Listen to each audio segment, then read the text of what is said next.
तो hello guys, welcome to our channel. आशा करता हूँ आप सभी अच्छे होंगे, अपना ख्याल रख रहे होंगे। तो दोस्तों, एमपी पटवारी का आज 29 मई मतलब 29 मई का एग्ज़ाम कंप्लीट हो गया है। आई होप आप सभी का एग्ज़ाम अच्छा गया होगा, आपकी तैयारी भी अच्छी चल रही होगी। जिन लोगों का होने वाला है वो भी देख लें कैसे क्वेश्चन आ रहे हैं एग्ज़ाम में, और जिनका हो चुका है वो अपने आंसर्स मिला लें किस टाइप के क्वेश्चन आए हैं और कैसा आपने आंसर लगाया है उसमें। तो चलिए बिना किसी देरी के स्टार्ट करते हैं। सबसे पहला क्वेश्चन है, एक संप्रति अभ्यास हुआ था। इसमें क्वेश्चन आया था कि वो किन दो देशों के बीच में हुआ था। तो जितने भी अभ्यास हुए हैं अभी तक उन सब से क्वेश्चन आए हैं। पिछली बार एमपी पटवारी का पेपर था, उसमें भी काफ़ी सारे अभ्यास से क्वेश्चन आए थे।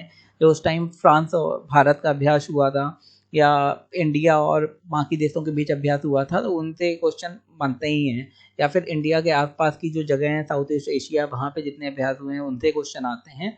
तो इस बार ये क्वेश्चन आया तो ये भारत और बांग्लादेश के मध्य हुआ है। आगे, हरियाणा में पराली जलाने से रोकने के लिए एक समिति बनाई गई, जिसका अध्यक्ष कौन था। तो पराली आप जानते ही हैं, जब जलाई जाती है तो काफ़ी सारा पॉल्यूशन होता है, इसलिए उसे रोकने के लिए एक समिति बनाई गई है जिसका अध्यक्ष जिनके अध्यक्ष हैं भूपेंद्र सिंह यादव। आगे देखते हैं क्वेश्चन।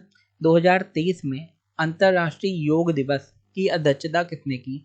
तो 2023 में अंतर्राष्ट्रीय योग दिवस था, जिसमें प्रधानमंत्री मोदी ने भी भाग लिया था।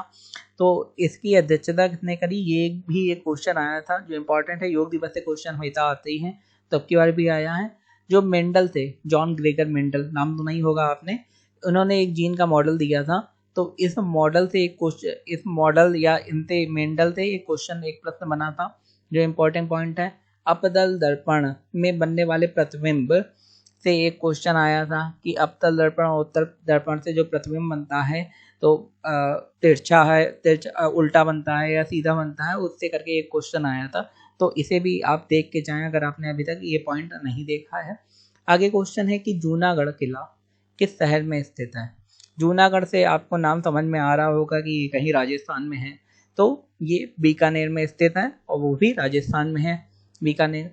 निम्नलिखित में से किस राजा ने हर्षवर्धन को हराया था। हर्षवर्धन जिन्होंने अपनी राजधानी कन्नौज को बनाया था।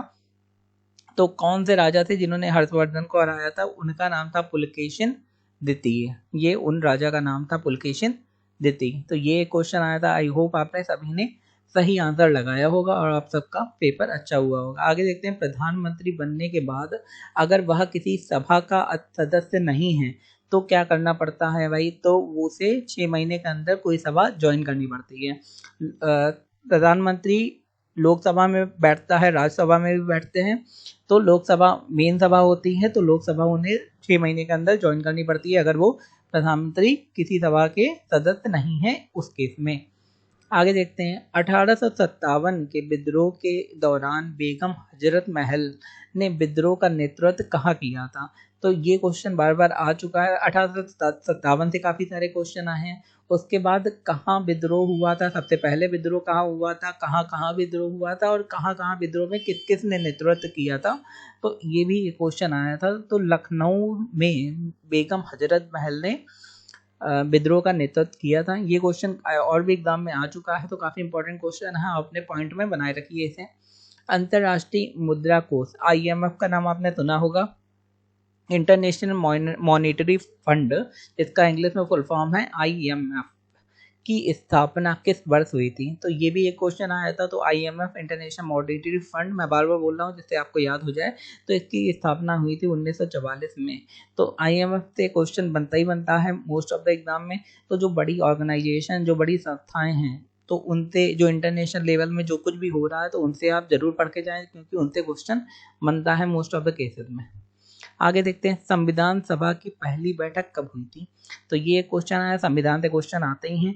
तो ये एक क्वेश्चन आया कि संविधान सभा की पहली बैठक कब हुई थी। ये क्वेश्चन आप सभी को पता होगा, सही लगाया होगा, क्योंकि काफ़ी बार आ चुका है, आता ही रहता है। तो ये बैठक हुई थी 1946 ईस्वी में। मराठा उद्योग रत्न से सम्मानित किया गया। तो मराठा उद्योग रत्न से किसे सम्मानित करा गया था। तो नीलेश सांवरे, इन्हें मराठा उद्योग रत्न से सम्मानित करा गया था। तो ये भी एक क्वेश्चन, आई होप आपने सही लगाया होगा। और बाकी जिनका पेपर होने वाला है वो सारे क्वेश्चन देख लें, इसी हिसाब की आपकी तैयारी रहनी चाहिए, इसी लेवल के क्वेश्चन आ रहे हैं। अकबर का किला कहाँ पर स्थित है। तो अजमेर में अकबर का किला स्थित है।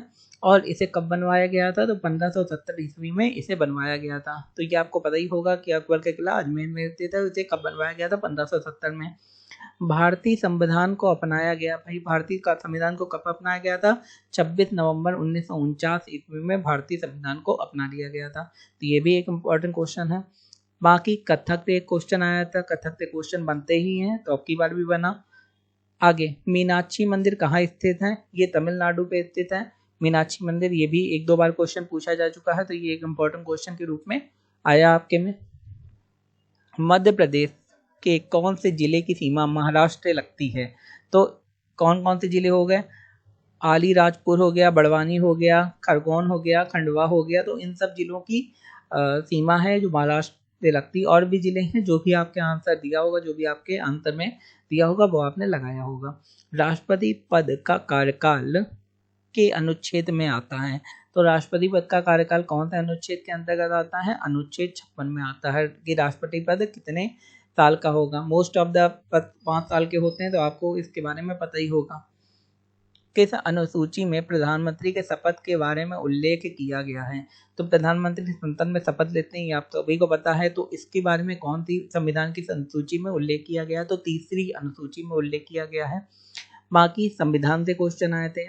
उसके बाद मुहावरे, लोकोक्तियाँ, हिंदी में जो भी क्वेश्चन आते हैं, जो भी आपका सिलेबस है उसके अकॉर्डिंगली क्वेश्चन आए थे, तो ये भी आपको पता होना चाहिए। दोस्तों ये थे आज के हमारे हुए पेपर के क्वेश्चन। आई होप आपको वीडियो अच्छा लगा होगा, इंपॉर्टेंट लगा होगा, इन्फॉर्मेटिव लगा होगा। अगर लगा है तो हमें चैनल को लाइक शेयर सब्सक्राइब करना ना भूलें, जिससे आगे आने वाले अपडेट आपको मिल सके। धन्यवाद।